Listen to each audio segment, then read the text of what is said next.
do a cool introduction, Roger. They're all cool. Hello, everybody, and welcome back to another episode of The Third Thing. I'm Roger Hanson, and today I have with me on my panel Mark Edworthy, B, and Otto Excelsior. Tonight we are doing another episode of The Third Thing, and I wanted to go into a little bit more detail on some of the stuff that we were talking about last week with Al Kendi, because we got into a lot of his esoteric stuff, and I hope you guys enjoyed that too, by the way, because this is something that I've really been into. Like, when you hear people talk about the esoterics, a lot of them really don't understand what it, or they don't comprehend what it's really about, you know what I mean? And I think we did a really good job last week at having a conversation about it. But I just wanted to say that and welcome you guys to the show again. So, what's your guys' take? Do you like how last week's show went? I think it went great. Yeah. Your shows always go so well, though, Raj. Well, I appreciate that. Now, when we left off, we were talking about people like Cleve Baxter and Masaru Emoto, and also I believe we even went into Ian Stevenson as well as Rupert Sheldrake. This all started because we were starting out with Al Kendi and some of the stuff that he was into, and I wanted to kind of bring it up to date to more modern things. And I believe at the end we were just able to finish off on the Schumann resonance.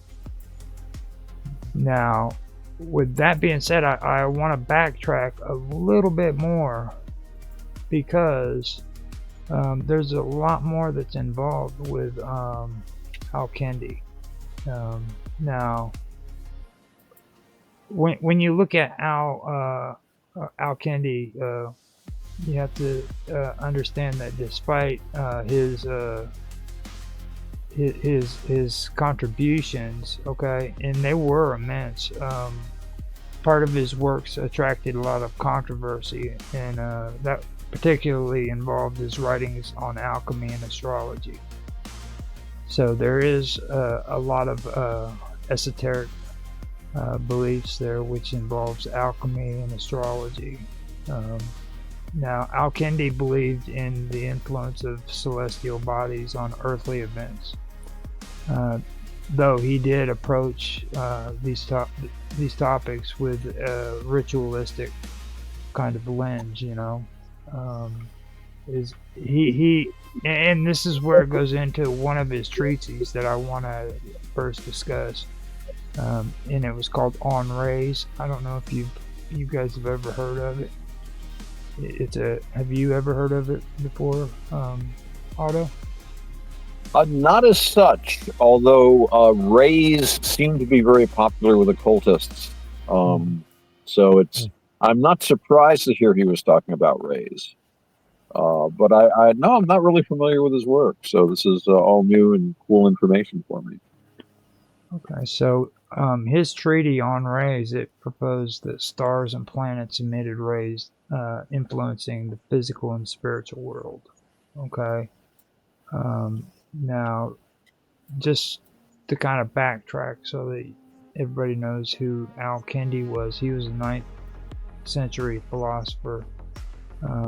And he was working in the intellectual world of the Abbasid era in the Middle East, and basically he was often called the philosopher of the Arabs. That's how much integrity and how much clout he had among his peers. Okay.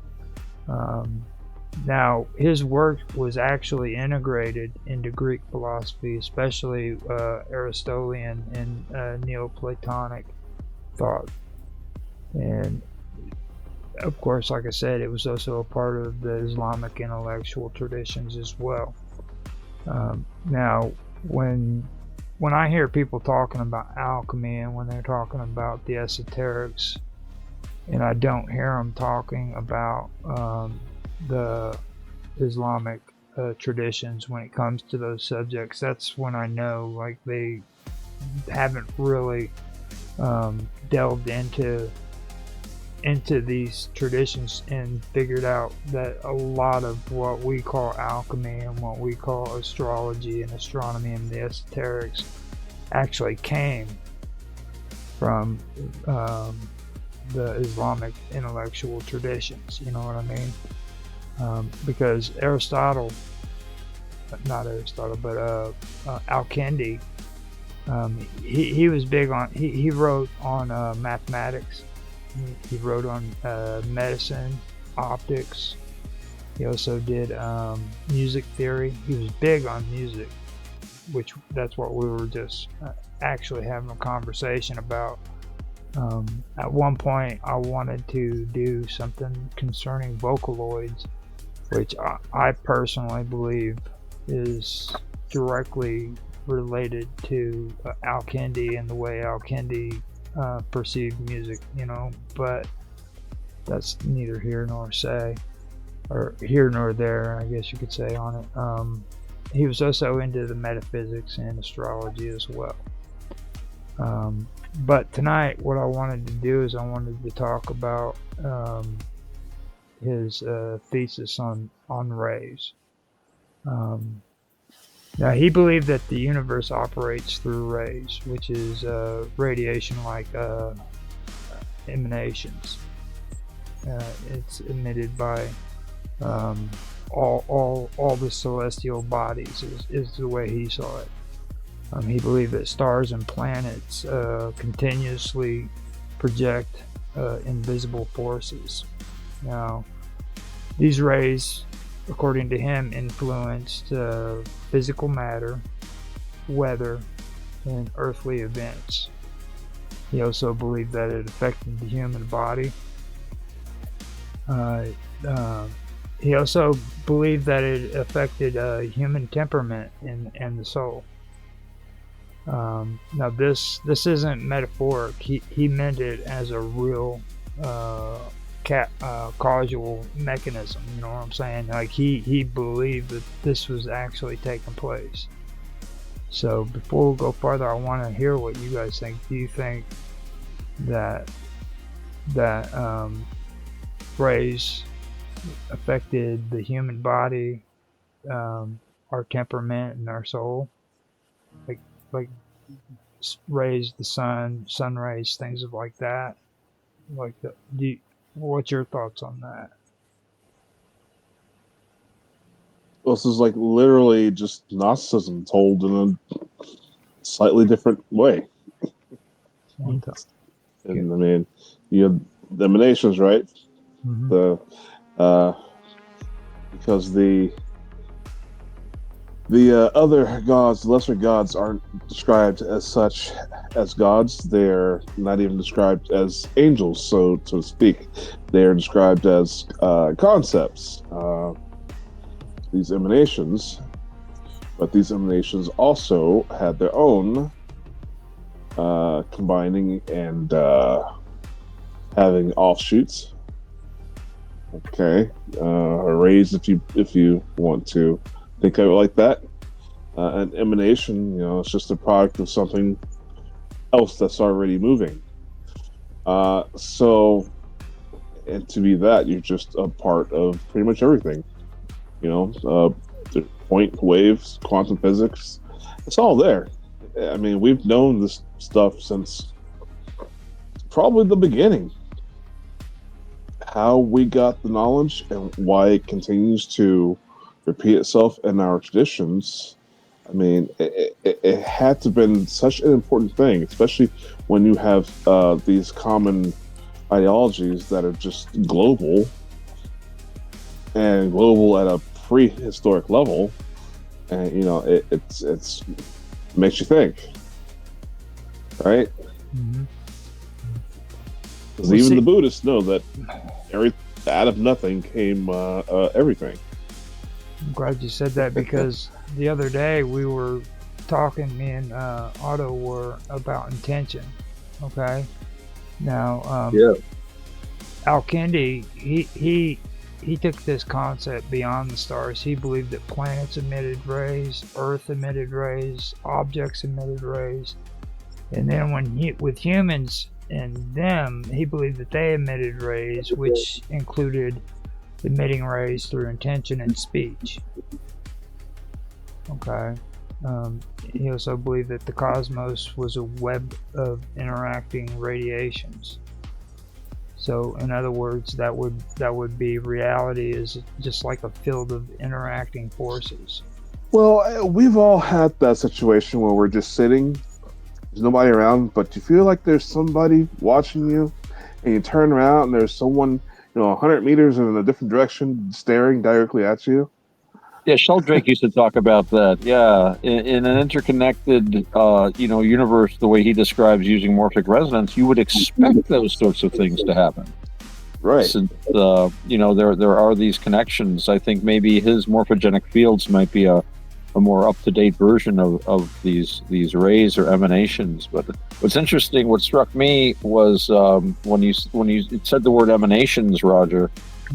That's the word that the Kabbalists use to describe how God manifests in the world.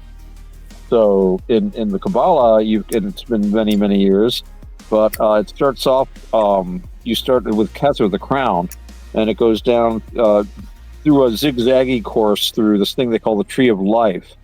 And supposedly the divine energies come down as an emanation. These are divine emanations from the crown down through Chakma and Bina, and I forget all the rest of them, until finally you get down to Malkuth, which is the earth where we are. Although our Malkuth is also the Kether, the crown of a lower universe, which is a kind of an interesting thought. But yeah, according to the Holy Kabbalah, as my limited understanding of it is, that the entire universe is a manifestation of these emanations that ultimately derive from God. So perhaps he was influenced by this, or very likely he influenced the Kabbalistic thinkers about this. Mm-hmm. Because I think, despite the claims to the contrary, I don't think the Kabbalah it's like medieval, basically. I don't think there's any Kabbalistic manuscripts from, I don't want to say because I'll be wrong, but for some reason, like the 12th century or 11th century comes to mind. I'd have to look it up. But it's fairly modern, so Al-Kindi might very well have been an influence on their thought, these rays and emanations. Well, and the thing I like about the Kabbalah is, so there are some very influential books that were incorporated that were known to be entirely fictional, as the writings were actually tracked down to some Sephardic Jews in Spain. And the guy who wrote it, his wife, was like, he wrote every word of that. I watched him write it. Huh. Wow. Wow. So I love when people bring up the Kabbalah. It's like, at least, somebody was willing to say, hey, this is fiction. Right. One thing I do want to add to about Al-Kindi when it comes to this, when it comes to like astrological mechanisms, he didn't view them as superstition, and this is a nuance, but it's an important one. He didn't see astrology as like magical guesswork. He attempted to naturalize astrology using geometry and optics. So he would say that rays travel in a straight line, which a lot of people back then didn't understand that. Then he would go into saying that the angel of celestial alignment determines strength. Then he would also say configurations produce measurable effects. Things of that nature. He treated astrology as physics during his time. Physics of his time, basically. Yeah, it was for those guys. That was the most advanced science. It makes sense from their perspective. You look to the heavens. I've gone on before about, you look up in the sky, the star rises at this time every year and the river floods. There must be a connection. The sun is in this house and suddenly it's time to harvest the crops. And it's the same every year. If only we could figure out, it must control everything. That gets back to what Bob was saying earlier about the model thing. Mhm. You just have like this little model and then you want to explain everything by it. But, when she was talking about maps, my thought was, you've got not only just a map which simplifies things, but you've got different maps for different purposes. You can have a road map, which just shows lines and cities. Or you can have a topographical map that shows you where the valleys are. You can have a map that shows you where the water is. You can have maps of the ocean's floor, which are very interesting, actually. They never show Atlantis. I always worry about that. But I want to see Atlantis on the map. So, yeah.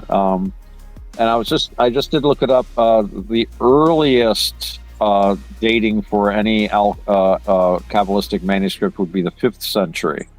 But there was the next latest one is like 11 something. So that's probably where the 12th century stuck into my head. And I'm not sure about that, that dating, 5th century dating, but you never know. So Al-Kindi was what era? What years was he, Roger?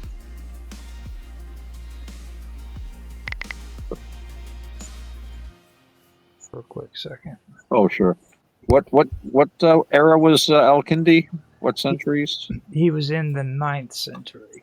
Okay, so he actually came later than that earliest Kabbalistic manuscript. So maybe the Kabbalah influenced his thought. Yeah. He probably would have, a polymath like him would have had access to all that kind of information if it was around. He would have been, and I think very interested in it too. Well, the thing about Kabbalah too, when I look at the Kabbalah, I also have to admit that it had to have been influenced by Gnosticism. There's a little bit of it going on there. You know what I mean? So. Well, yeah, the idea of you've got these archons or other sub-divine beings, and that was, I think, the Kabbalist idea was that creation itself, the earth, Malkuth, was the result of these emanations coming down through this zigzaggy.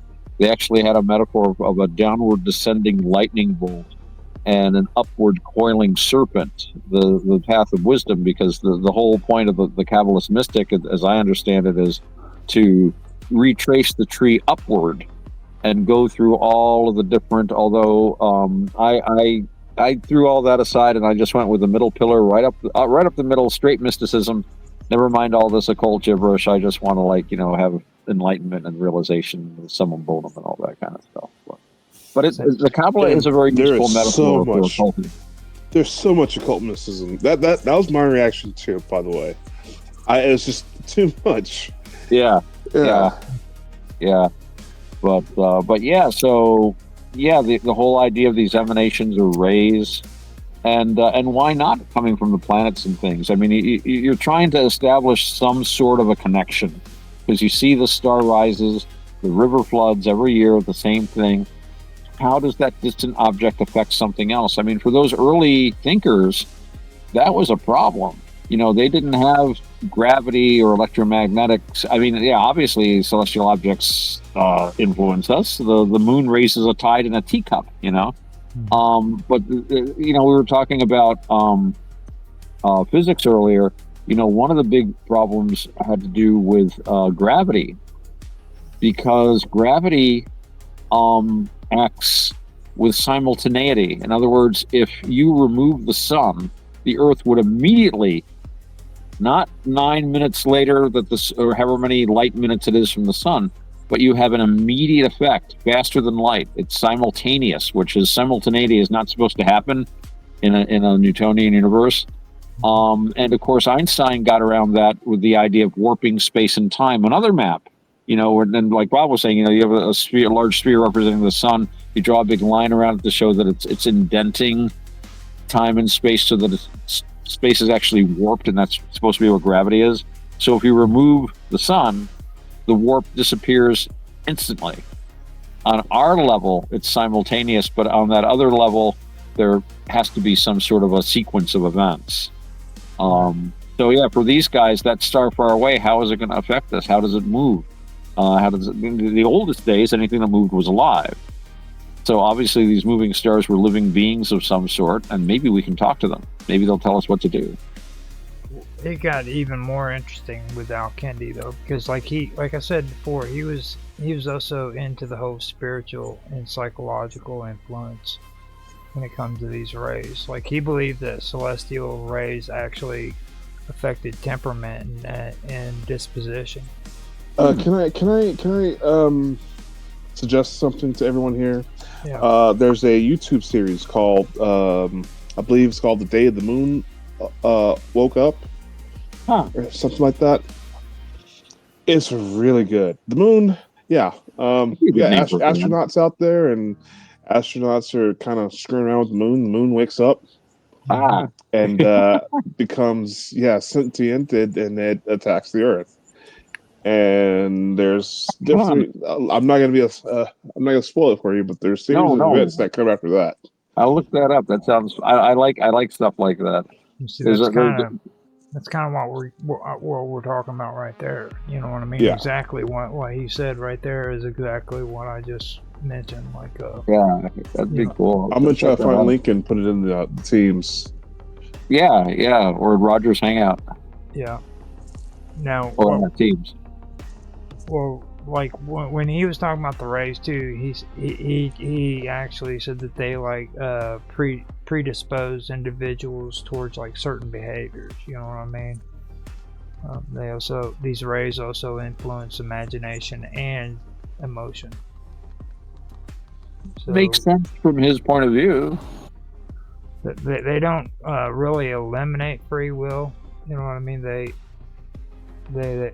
compel rather than than incline. You know what I mean? So it's really interesting when you get into hearing about that. Like, and then he started getting into stuff like speech and magic, and he used to call it. He referred to it as ray manipulation. Ooh. Okay. Now, one of the most fascinating parts about this, when it comes to this, is he believed that words and symbols and rituals emitted like structured rays. You know, and that talismans worked because they focused on like celestial rays. So, like we were talking about intention the other night. Okay, he believed that intention with geometry plus timing, it would equal amplified influence. Does that make sense to you? Yeah. That reminds me of the Mars effect. Remember the Mars effect? No, what is it? It was again, this was years ago, and my brain is trying to remember something. But basically, as I understood it, they did a statistical study to disprove astrology once and for all. And one of the things they found was that people who were born when Mars was in the sky tended to outperform as athletes, soldiers, basically, you know, men and women who would become overachievers, usually in an athletic field. And they found a statistically significant correlation with the planet Mars being in the sky when they were born. And there was a big to-do about it, and I think there was a book called The Mars Effect. And of course, you know, you pick your journals and you take your ride. Some people were saying, oh no, they had errors, and someone else said, well, it won't stand up to further analysis, and blah, blah, blah, blah. And like most things that science comes up with, it doesn't really fit anywhere. There was something of a tempest in a teacup about it, and then it's just quietly forgotten about, you know, because they can't really do anything with it. But we have a closer effect to measure, a better metric by closer standards, right? I mean, we have lunatics, right? Oh yeah, the full moon. People go crazy with the full moon. Room, right? Yeah, go to an emergency room on the night of the full moon, or talk to anyone who works in one. Yeah. Gravity does affect people. I never really thought about it like all that before, but it's like the way I always thought of it is like it was a way to bridge like philosophy with what we today would call occult science. That's as far as I went with that, you know what I mean? But yeah, it makes sense with what you said, Otto. Yeah, and it's interesting about the moon. I have noticed patterns in my life that seem connected to the moon. Um, I like to observe things very closely and see if I can see patterns and stuff. And it's nothing earth shaking or anything, but I find that in general, things go better for me under a waning moon than a waxing moon. Not that a waxing moon things go bad for me, but like on a full moon, things can get really intense and take a lot of concentration. And on a new moon, things seem much more relaxed. Now, maybe this is simply a psychological, I mean, obviously it's subjective to me. It seems to reflect incidents around me, but as a good Buddhist, I know that the mind comes first, and the quality of these incidents are determined by the quality of my mind and the way I frame things, the way I talk to myself about them, and of course the way I breathe. So, and obviously, if I'm expecting something to be a certain way, I'm more likely to perceive it that way. So I'm aware of all these things, but it is something that before I analyze my thoughts this closely, I did sort of notice that I would have like an amazingly good bit of luck, and then I'd get the almanac out and look, oh, that's the night of the new moon, or I'd have something come up like some, not a disaster, but maybe something where I'm required to do something extra, or something comes up unexpected, or get a flat tire, or I suddenly have to drive somewhere I wasn't expecting to. It's the full moon tonight, isn't it? Or very near to it. I don't know, just something I noticed when I was younger as the years went on. And then, of course, I started looking for it more. But I don't know. I think, again, they hate anecdotal evidence. No scientist wants to hear about anecdotal stuff. And yet, ultimately, it's all anecdotal. It's an anecdote taking place in a lab, as opposed to, in life. And that was something Sheldrake went on about. I'm sorry, I'm not shutting up, am I? But Rupert Sheldrake was all about we need to do science at home. That's why he said you should only do animal experiments on your pets, because that's the only way to guarantee you'll treat them well. And there's lots of experiments that are non-destructive, like dogs that know when their owners are coming home, or watching cat. When I was a kid, I used to try to communicate telepathically with my cats, and I think it worked. Sometimes they just didn't want. They didn't want to listen to me a lot of the time, though. Because, they're cats. That's true. Cats never listen. Like they're worse than dogs are. Dogs will poop on your floor, but cats will poop on your floor and then give you a dirty look after they do it. No, see, and I had this conversation earlier. The thing about dogs, as humans, we train dogs. So when we get cats, no, it's cats that train us. Yeah. So true. That's why I like cats. Now there is a connection with all of this. It's a connection to optics that Al-Kindi believed in. He also wrote on vision and light. Now he believes sight works via rays. And there's an echo here of earlier Greeks who believed in the light metaphysics idea, right? So it's nothing new when it comes to Al-Kindi. But he believed that visual perception itself participates in radiation, and that the universe is fundamentally luminous and interactive. So, like with these rays and this radiation, that the universe itself interacted with each other. You know what I mean? It had a consciousness, basically, like we were talking before. And I found that kind of interesting, because a lot of people, I know we've had conversation about consciousness. Do you think that it's localized, or do you think that we're like an antenna where we receive and we transmit consciousness? And that's really what stuck out to me mostly about Al-Kindi, where he kind of brings it to light, where he believes that the that the cosmos is interacting, or the universe is interacting because of these rays, you know. So that was one thing that really stuck out to me, and it gets into the metaphysics rather than the physics part of anything, but I think it has a deeper metaphysical implication, though, is what I'm saying. Like the cosmos is unified through radiation, and that nothing exists in isolation from one another.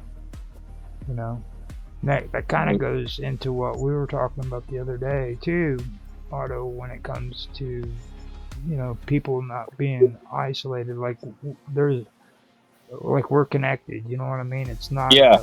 Dependent origination. Everything is connected to everything else all the time. And it's, I mean, they have like a chain that they even make a wheel. My friend Panibasa made a sort of a three-dimensional polygonal figure made out of pop sticks, like ice cream sticks, and string, to show how everything interconnects with everything else. It's like a 3D model of the idea. So this and in a universe where we're all so intimately connected, you would expect things like precognition, mental telepathy, knowing when someone's looking at you, dogs knowing when their owners are coming home. And these are things that we've all experienced at one time or another. Oh, the devil of anecdotal evidence. But, you know, when most humans have experienced most of these things over most of human history, I don't think it's unfair to say that something is happening. Right. So I believe that everything influences everything through emanation. You know what I mean? And like when you look at what's being discussed here, this would be like pre-modern field theory. You know, if you really look at it, I mean, because this does resemble field theory, in my opinion, at least. So, and then you take a look at how much this stuff influenced Middle Age or the medieval thought. Like this stuff got translated into Latin. And then it also influenced like medieval European natural philosophy.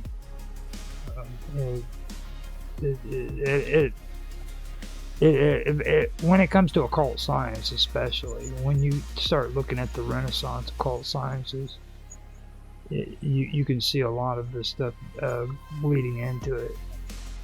And then when we've even had conversations about later magical and astrological traditions, like we were talking about the OTO the other day. Oh yeah. You know, that right there, especially when it comes to light and it comes to rays, that's the one thing that really sticks out to me, because a lot of people who got into the cult followings back then, during the time of Aleister Crowley especially, they were really big on Hyperborea, you know. And when you take a look at Hyperborea and their philosophy about Apollo, and Hyperboreal being the never-ending sun, you know what I mean? It really gets into some interesting stuff there. So you can see the influence there. It's very, very interesting how these manuscripts, these writings, they didn't have printing presses back then, of like, Aristotle and these other Greek thinkers were preserved, studied by, obviously the intellectual class of their country there in the Levant and the Near and Middle East, and then digested, talked about, considered, written out. And every time you take an ancient book and a modern thinker looks at it, he's going to be translating it in ways that moderns can access a little better, and then it goes back to Europe. and it's like a wonderful game of intellectual badminton. In a sense, here's an idea, pop it over the net. Hey, well, what about this ramification? Pop it back over the net. Hey, what about this? Pop it back over the net. That's where things get exciting, in my opinion. Yeah. Well, I mean, I really like the whole idea of how it kind of like blurs science, philosophy, and metaphysics. You know what I'm saying? It just goes in there and it blurs all of it. And then they start suggesting that there's like a interconnected I don't know how you, like, the universe is interconnected and energetic, Right. That's the thing that I find interesting, because like I think that's what people need. They need to have that kind of excitement. Like, I would have never gotten really fully interested in history if it wasn't for people who talking about like freaking what's his face? I keep forgetting his name. I can't believe it. He's the one that started talking about the Anunnaki. Oh God. Oh. You know what I'm talking about? Yeah. The old Jewish guy. Oh. V, you know. Zechariah Sitchin? Sitchin, yes. Sitchin? Yeah. Thank you. Zechariah. If it wasn't for Zechariah Sitchin, I wouldn't have gotten as much into ancient history as what I have recently. I was always good with history, but I loved history, but I never got into it like I did until after I started hearing about the stuff Zechariah Sitchin has or came out with. It got me excited about it. I may not feel the same way as what I did when I first heard his stuff. Right, yeah. But it got me to where I'm at now, you know what I mean? So I think that's exactly what this kind of stuff does. It develops freaking ideas about fields and radiation and unseen forces and stuff of that nature. So that's my whole take on it. V's been really, really quiet. I think he fell asleep. Oh. No, this is just sort of I don't know. you want to talk quantum mechanics on this stuff? I mean, we can get a little deeper if you want to. Go for it. I do study quantum physics. Break out with it. That's what this is all about, man. If there's stuff that crossed your mind that you want to say when it comes to this, do it. Well, I mean, that's E equals MC squared plus relativity. What more is there? Yeah, emanations, we all emanate. And that's kind of one of my early theories. During my grunge, my teenage angst days, I came up with this ideology. There's nothing in the world but consumption and defecation. We are food tubes. There's nothing else. There's nothing else I could see. Yeah. Oh man, I had my black pill days before I had my red pill days. Well, the Buddha said when he looked at his past lives, and he had the enlightenment. One of the stages of enlightenment was he looked back at his past lives and he saw all his past lives, universe after universe. He saw it was the same thing every time. The things he cared about was his name, his personal appearance, his food. Then you die. So it's basically who you are, what you look like, what you get to eat, and then you die again and again and again. Well, I mean, it's not even that complex. It's just in order for you to exist, you have to consume. In order for you to continue to exist, you have to defecate. Well, the defecation part usually goes without saying, but that is the central tenet of Buddhism. All creatures feed. And when they talk about, craving and clinging, because we suffer because we cling to things. That clinging is feeding. We feed on things. We feed not just on physical food, but we feed on our thoughts about ourselves. We feed on our friends. You can't take out the defecation, because some of us get defecated on. Some of us deal with too much defecation, and some of us just don't give a defecation. Well, the Buddha does talk about defecation. I should I should have known the kind of suttas that would catch your eye.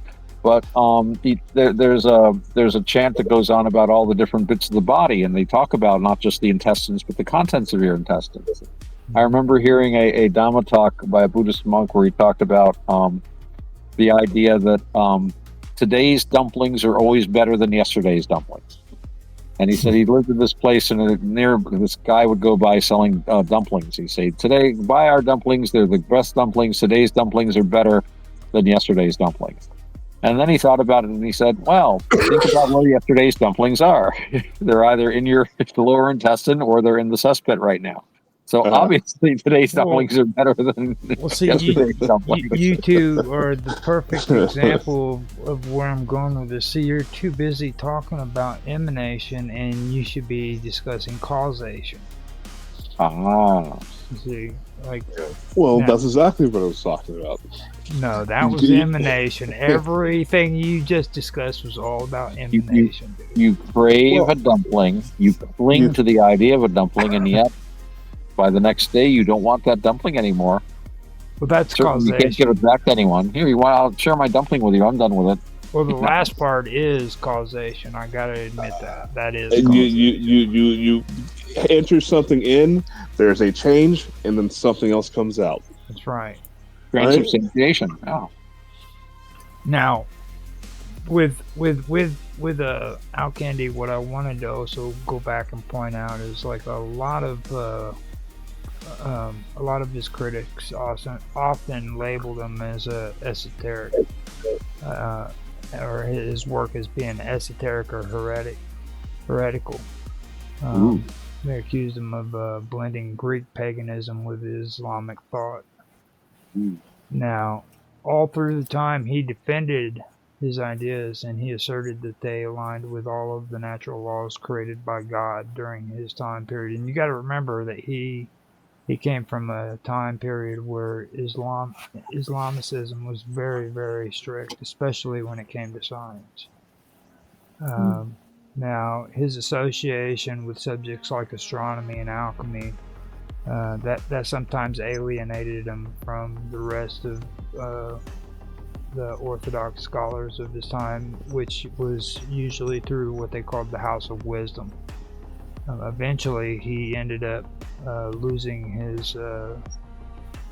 He was no longer allowed to participate in the House of Wisdom, which was a very prestigious organization to work through during that time period where he was at. But even though he was no longer able to associate with them, a lot of Arab scholars still used his work as references in order to further their research. You know what I mean? So he was very influential in that aspect. Now, with that being said, him being mentioned that way, and what we discussed last week with Stevenson and people that whole subject that we had, I wanted to point out some things that are a bit more modern. This is where I wanted to start talking about dark matter. Okay, especially when it comes to Al-Kindi. And the thing that really sticks out to me is waves that are in dark matter. You guys know much about dark matter and the research that's gone into that? Not much. Yeah, a bit. You want to say a little bit before I get started, or you want me to? No, go ahead. Okay, so dark matter itself is basically it's unseen. Okay, now the idea of waves in dark matter comes from several serious theoretical models that are trying to explain what this invisible substance actually is. So dark matter is, first of all, invisible. It emit, absorb, or reflect light whatsoever. Um, Detectionable only through gravity. That's the only way that it's able to be seen, is through gravity. Now, supposedly it makes up 85% of all matter in the universe. Okay, now this is necessary to explain galaxy rotational curves, gravitational lensing, and large scale structures. The standard model calls it cold dark matter, which is CDM, meaning slow moving particle like matter. But not all physicists are satisfied with that. Now, first, the reason why I bring that up is this: it's wave-like dark matter, which is referred to sometimes as ultralight scalar fields. Now, there is one major alternative idea, and this is the fact that dark matter might not behave like individual particles do. It might behave like a coherent quantum wave. And this model, if you guys are interested, is often called wave dark matter or fuzzy dark matter. I think there's a few other ones. I know ultra scalar field dark matter is one of them that I use. Have you guys heard of any of that? Well, so I think I brought this up before. So there's supposedly 9 different dimensions or physical dimensional traits. Some are temporal, some are physical. So, like, ours is 4 dimensions, right? You got the space, you got the height, width, depth, and a time vector, a temporal vector. That makes it 4. So we don't know how another universe could have come into existence. Their universe could have fractured in a different way through their Big Bang, and theirs could have, 6-dimensional spaces, or just only, 2. So I think we kind of got lucky with our physics the way we are, because it could be worse. But then again, I kind of think we're low on the totem pole as far as actual existing dimensions. There could be just beings just so far beyond our perception. It's just insane. But they would be normal in those other dimensions. So it just all depends. You watch Star Trek, right? Like Q, the guy who likes to pop in and screw at Picard. Yeah. Like that. That's actually a good example because, like, with like these powers that Q has, like this would be something that would be just like a kindergartner, not even a kindergartner, like a baby learning how to walk who was on that level, on that dimension, basically, is what you're saying, right? Essentially, yeah. Because like dark matter particles, they're incredibly light. They're billions of times lighter than neutrinos are. Okay, so because they're so light, their quantum wavelength becomes enormous, and that's where I was talking about with WWOW, where they're galaxy sized. Okay, so you have this wavelength that's just the size of an entire freaking galaxy. Well, I mean, if you think of, like, in mathematics, you have a line that starts with a point, or you have the infinite line. So it's kind of like that when you think of it. I kind of like think of it like instead of clumps, you get like an interference patterns. You get interference patterns basically instead of having clumps.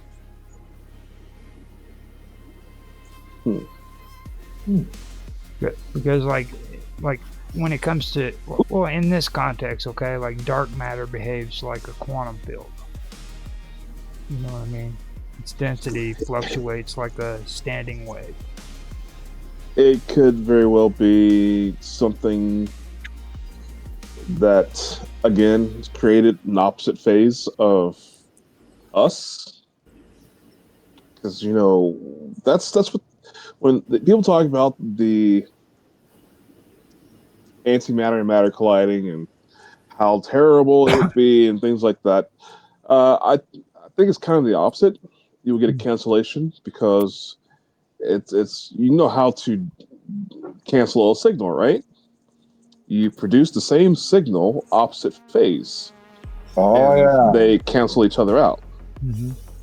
So if there's a counterpart of particles to our very own that we can't see, that is what this other thing is. This is the X dimension, okay? or no, what is it? The Phantom Zone, right? Is that where the Superman would put all his supervillains that he couldn't kill? Yeah. Yeah, so I think we have some version of that even. Yeah. So and you saw how it symbolized, it was just like a mirror, but it was really an entire different universe. Well, So, I mean, Alice Wonderland. How I kind of see it, it's a little bit different. It's kind of like okay, you know how galaxies form. Okay, they form within wave peaks. Okay, yes. now think of it less like sand and more like a vast ocean of probability. You know what I'm saying? Where the waves crest and gravity wells deepen. And the intersection. So you're talking the virtual particles that come into existence and then they fade out of existence once these intersecting waves and lattices come together in this background radiation. Yeah, basically, that would be the best way of saying it. Because these wave crests, you know what I mean? That and it's like gravity. It just deepens. It doesn't like. It's really hard to explain, to be honest with you. Well, you have critical points where you can actually pinpoint vectors, Mm-hmm. and it creates sort of like a static image, right? Which is why they're calling it, static of our universe. Like the microwave radiation, for example, could be seen as a sort of an example of that. Right. So, yeah. Exactly. Like where the waves crest, the gravity wells, they deepen up. You know what I mean? It's Well, really, you have flux. right. This is what you would consider a flux. Mm-hmm. So. Now, a lot of the scientists, they consider this standard cold dark matter. That's how they usually they do it. They think that standard cold dark matter predicts very dense galactic centers, which is usually they call them cusps, CUSPs, PS, and like many satellite galaxies, for example. That would be the best way of saying it. Like they'd be like like satellite galaxies. You've heard of them, like say we have our galaxy and there's a smaller one that's connected next to it. All right. Now they've started discovering those, and that's kind of why scientists are considering this because of what they refer to as standard cold dark matter, and what it's predicting. Out of that, that's how we're getting these satellite galaxies that are really close to a bigger galaxy, but they're not like they're a distinct full galaxy like ours is. Well, the size of the galaxy depends on the black hole that's in the center of that galaxy, and if it's dormant, or if it's if it's a big eater, or if it's not a big eater, or if it exists. I'm skeptical about black holes. I am. I'm very sure of that. Now, that brings up an interesting thing because of a lot of observations have been done here lately, and sometimes they're showing like smoother galactic cores. There's fewer dwarf galaxies than what was previously predicted. That is something that I did find out here recently. So that's something that I wanted to point out when you guys started talking about that. Now, the thing about wave dark matter that I was wanting to bring up is it naturally smooths structure because of quantum pressure, which prevents tight clamping or clumping. Now, this solves some small scale structure problems. Now, with that being said, you move into what they refer to as axions in field oscillation or oscillations. This is a major candidate for like wave-like dark matter, where it's the axion. And you know much about axions, B?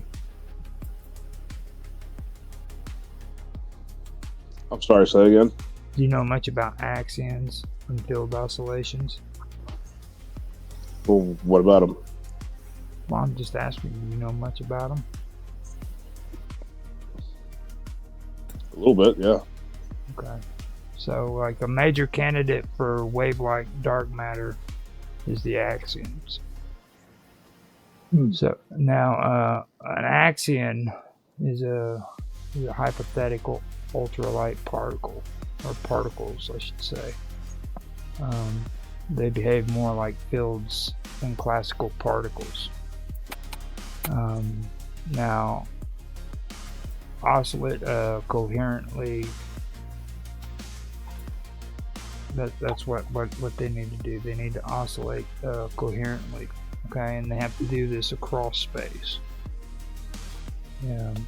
And that oscillation is basically what the wave is, basically. You know what I mean? Now, an entire galaxy could sit inside like a slow vibrating dark matter field. You know what I mean? An entire galaxy could basically fit right inside of it. And that's really what I was talking about. Like this, they're literally the size of an entire galaxy. That's how huge these waves are.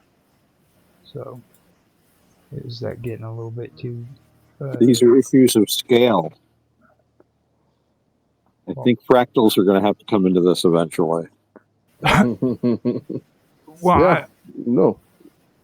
It really does. It sticks right out in your face when it comes down to this stuff. Like, now cosmic scale interference is another thing that also sticks out to me whenever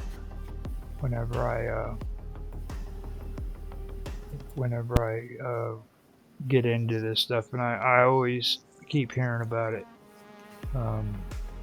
Now well, before you get into this, so you do understand. So whenever the most destructive power, the most destructive thing that we as a species through science have witnessed through some scientific instruments, and these scientists were just so gung-ho about this. I mean, it really got to the point to where, I mean, they're trying to catalog black holes at these theorized places where these black holes are, and they're finding more and more evidence behind their math. And so they had an instrument that actually caught two black holes that were spiraling around each other, actually colliding.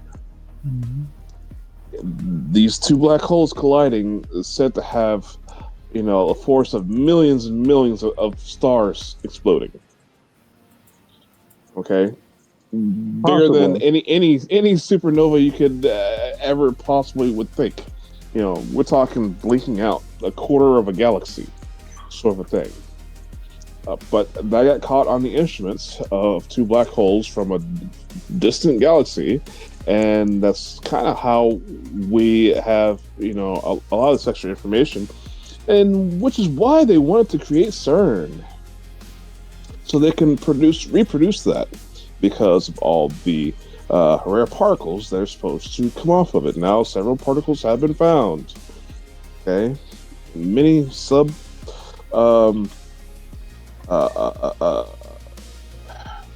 many like elementals, like we could actually create new elements. Mm-hmm. They only last, fractions, millions of a second, billions of a second, and they will still call it an element, even though it doesn't actually exist. So, any sustaining way in real life, but they have their own metrics for it. However, but yeah, all these different particles, they want to find the God particles, so they can have the unified theory of everything, and which they say is their ultimate goal, which I do believe them. But at the same time, there's other stuff coming out of these quote-unquote experiments that they're doing, when they're destroying these atoms and breaking down literally the fabric of reality. So now imagine doing that when we're overlayered on top of something else in a different dimension.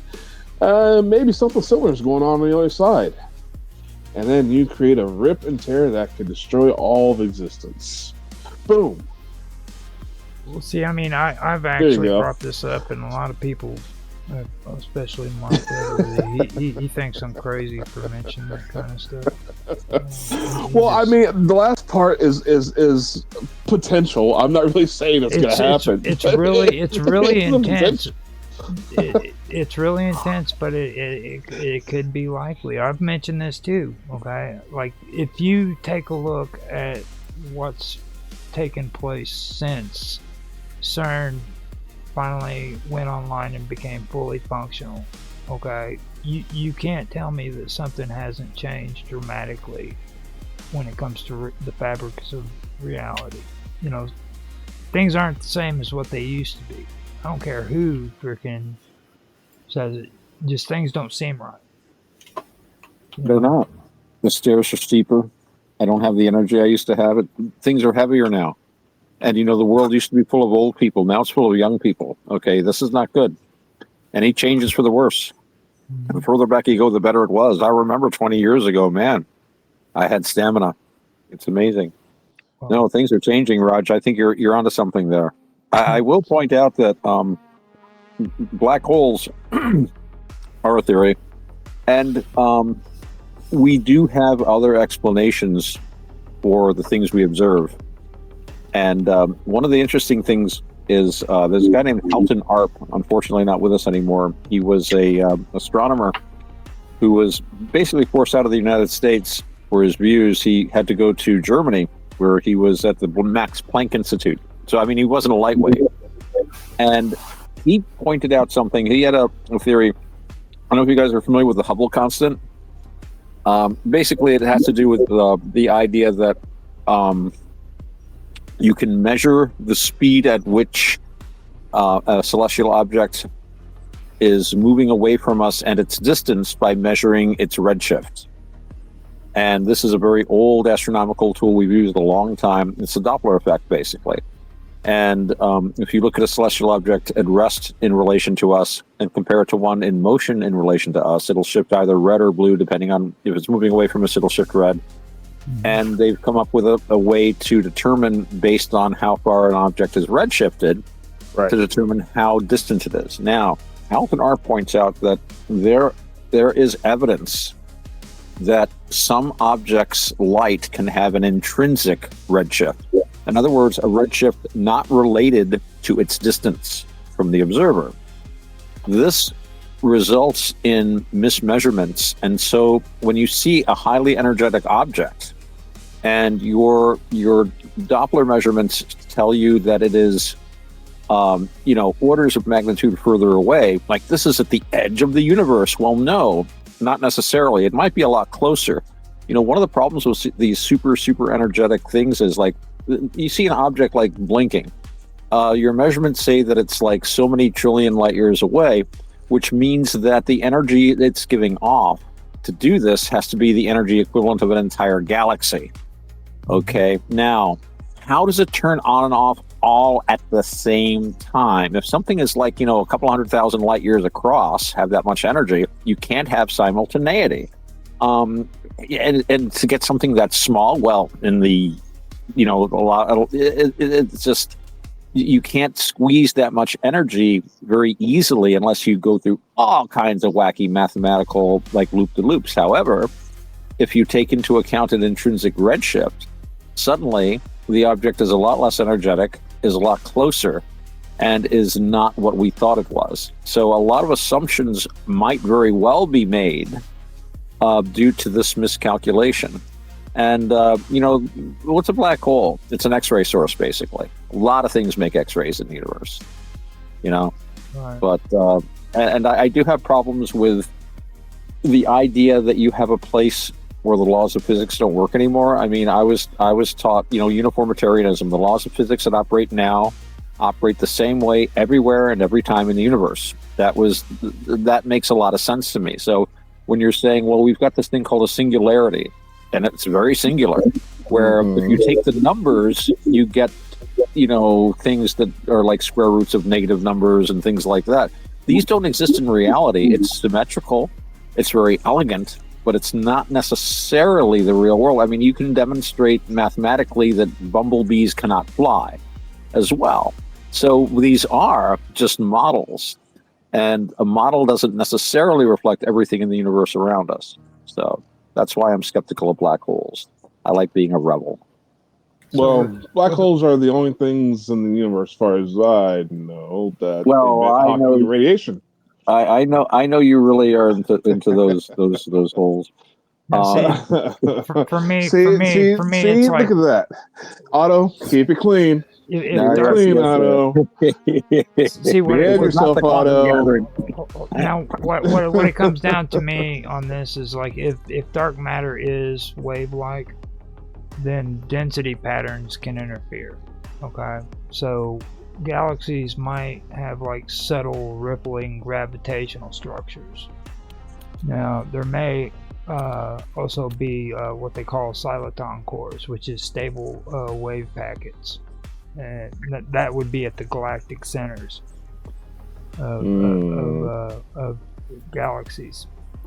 Now, these aren't metaphorical waves either. They're solutions to quantum field equations. You can find those out very easily. Now the gravitational forces at a macro level holding entire galaxies together, I believe that's a bit of a different game. Well, it does actually fit into I mean, of course it has to, but the laws are totally different. Otto mentioned elegance, you know what I mean, and like I was mentioning before with Mark Edward, if you go into computer science and you start looking at complexity and symmetry and elegance, you start figuring out that the word elegance actually means quite a bit. Okay, and even in science, the word elegance means something. You know what I mean? Something that's elegant. It's really interesting. So like right here, that was the reason why I brought that up when it comes to this stable wave packets. It's, you know, it doesn't have to be something that's short and simple and easy to understand, as long as it freaking makes sense. You know what I mean? So that's something that I did want to point out. Now, when it comes to observation alone, I want to also point out that we don't yet know if dark matter is wave-like. I've been bringing that up, but we don't know for sure. Now, the current situation, there's no direct detection of dark matter particles. There's no confirmed detection of axions. There's no observational hints that are suggested, but they're also not conclusive. You know what I mean? They suggest it, but they're not conclusive. A lot of this is really just mathematical equations. Like they really don't know if black holes exist on a physical. But if dark matter exists, then dark energy should exist too, right? Matter and energy interchange. Yeah, equals mc squared. So where's that dark energy? That sounds like something we should tap. Well, this is all just mathematical theory, you know what I mean? And I've mentioned this before too, in a lot of, like, when it comes to like the human brain and the gray matter that's within the human brain. Right. Know? The only reason why they don't want to use that for this kind of research is because this is biological. Okay, and they consider everything that's biological, they consider localized. Right. Okay, so instead of doing research on stuff that's localized, they want something that's universal, and they believe that doing mathematical equations on something that they can't see or they can't frickin' prove exists other than mathematics is universal. So it's very interesting how all that plays out. I don't really like the idea that they consider things that are biological as being localized. Right. I really don't. I don't agree with that at all. What's your take on all that, V and Mark Edwards? Well, we haven't heard anything from his lordship. I know he's Sir Edworthy. Too much information too late in the day. Poor Mark. Yeah. Ganged up on by a bunch of colonists. Colonials. Now, see, with my point of view, if it's true, the universe would be permeated by like a coherent oscillating field. Right. You know what I'm saying? It would be structure formation where it becomes like a quantum phenomenon. And that would be at galactic scales. This wouldn't be like something that would be within the solar system or anything. It would actually be at a galactic level, you know. So doing all this research on black holes and stuff like that's cool and everything, but it's not even close to the level that I'm talking about. You know what I mean? I'm talking about way bigger than that. It'd be at a galactic level. So that's what I've really started finding out when it comes to a lot of this. So cool to make a black hole. So I mean, because the way I look at it is like conceptually, what I see it as is light is origin. You know what I mean? And I also believe that rays do influence reality. Now I've mentioned stuff about the cosmic egg before, and a lot of people have different theories about it. Like, there's a lot of people who believe that there's a whole network of nexuses that are set up all over freaking the cosmos, and that these nexuses twine with one another, and they transfer information and data. Yeah, the webway. Yeah. The Black Library. You know, the cosmic. The cosmic weave is what it's referred to. Oh, don't tell a black woman that. She was like, how much that costs?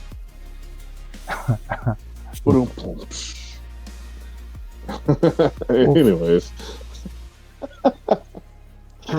For in this way, you would think of it as like cosmic egg's birthing structure. The Buddhists call it the Axis Mundi. You know, the axis of the world. Yeah. So, like, for me, I think that all of this stuff is interesting because it suggests like the unseen majority of the universe, and that how it's not granular dust. You hear a lot of people who mention that, where it's supposed to be granular dust, and, right. and I don't really feel that way. I think it's a silent oscillating field that shapes everything gravitationally. Why can't it be both? Well, I just don't really like people who say it's a granular dust. I think. Well, I mean, have you ever seen? And I love these videos of these college professors that have a metal plate, right?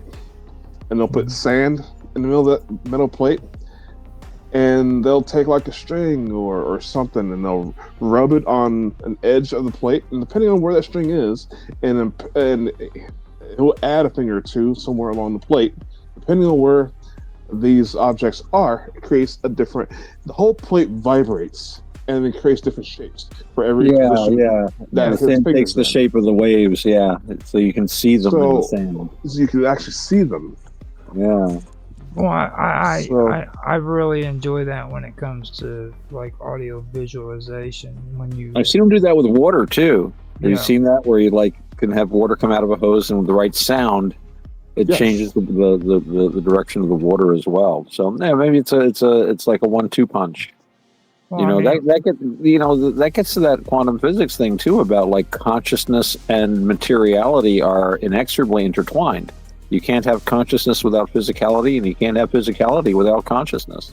Well, I mean, granular dust is one thing, but why can't we see it as like a hidden ocean under visible stars too? You know what I mean? Like a hidden ocean that nobody can see, and it's under freaking the stars. It's stuff that's unseen. The Secret Ocean. I like that. That'd be a good name for a band. Secret Ocean. But we're stuck with hairy pranksters, I guess. Man, I'm going to go ahead and end this now. It's it's getting late. It's getting late now. It's 12:30 my time. It's 12 probably 1:30 your time. Do you guys want to hold off on doing headlines after midnight until next week, or? I gotta think about crashing. Yeah, I gotta get up early to go over do my cat sitting job before the snow hits. I gotta go make sure little Thomas Kitty's got his food and he needs to play and be petted. I hang out with him for a few In other words, the man's gotta go get some pussy. So I gotta go. He's a good boy, Thomas Kitty. I'll send you guys some pictures. He is such a good cat. Poor Mark Edward, he looks like he's ready to fall asleep too. Like he's. You do look tired, dude. Yeah. And we appreciate you being here with us, man, and someday we will talk about something that is computer worthy, and it's not all about this scientific crap that Okay. Well, we talked a little bit about AI today. We did some AI. We tapped Mark's brain a little bit. We were talking a bit about the AI market and the bubble bursting, and Just like that. Maybe we'll do a more tech-oriented show next week. We'll see. We'll see what Bob wants to do. Well, I mean, I love saying that now. Yeah, we'll see what Bob wants to do. On the third thing, What about Bob? Yeah. On the third Exactly. thing, I wanted to bring up the Vocaloid thing, but it just seems like nobody is into that no more. And like, there is a lot of interesting stuff that came out of that, and nobody even cares about. You know, and especially That was so last year, Roger. well, it was so last decade. You know what I mean? It was like I remember when they did the little Japanese concert where the animated girl came up out of the freaking thing and did an entire concert. I thought that was cool as shit. Now it's just like old hat, you know what I mean? Yeah. That was just so freaking 20 years ago, Uncle Roger. They're just not so cool anymore, you know what I mean? Are you kidding me, dude? They made a virtual freaking singer in a live concert. That's amazing. I don't care what generation it is. That's just cool as heck. It is. There's a lot of cool stuff out there, man. Yeah. So old, Uncle Roger. Yeah, I know. I'm the oldest guy in the room now. Now that Bob is left. She has, I think, it was a year and a fortnight or something on me. I keep trying to catch up, but she... Don't try to catch up. Just stick with it and do the next right thing, and you should be fine. So you are correct, Roger. You are correct. So before we end this, let's go around the room, get everybody's socials, let everybody figure out how to get in touch with you. First, we'll start with Mark, since he's so easy.